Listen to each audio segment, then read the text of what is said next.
মানুষ বলে জয়কালের ক্ষয় নাই, চিন্তা রোগের ওষুধ নাই।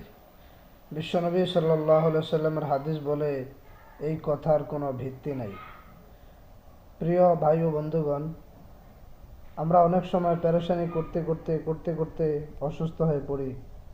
অবশেষে ডাক্তারের কাছে যাই যে আমি দিন দিন অসুস্থ হয়ে যাচ্ছি, কেন অসুস্থ হয়ে যাচ্ছি সেটা বুঝতে পারছি না।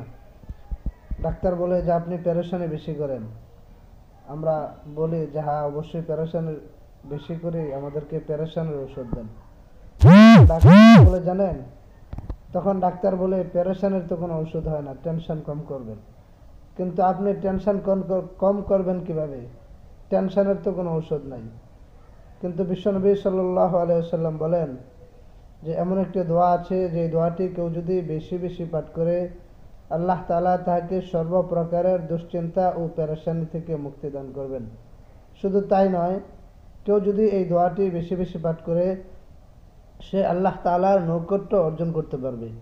শুধু তাই নয়, কেউ যদি এই দোয়াটি বেশি বেশি পাঠ করে আল্লাহ পাক রব্বুল আলামিন তার থেকে শয়তানকে কমপক্ষে 100 হাত দূরে রাখবেন।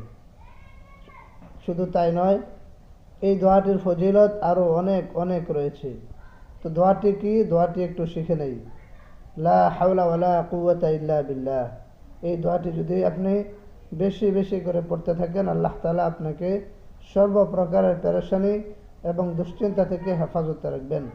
আল্লাহ তাআলা যেন আমাদেরকে এই দোয়াটি বেশি বেশি পড়ার তৌফিক দান করেন। আপনি যদি নতুন হয়ে থাকেন, চ্যানেলটি অবশ্যই সাবস্ক্রাইব করে যাবেন।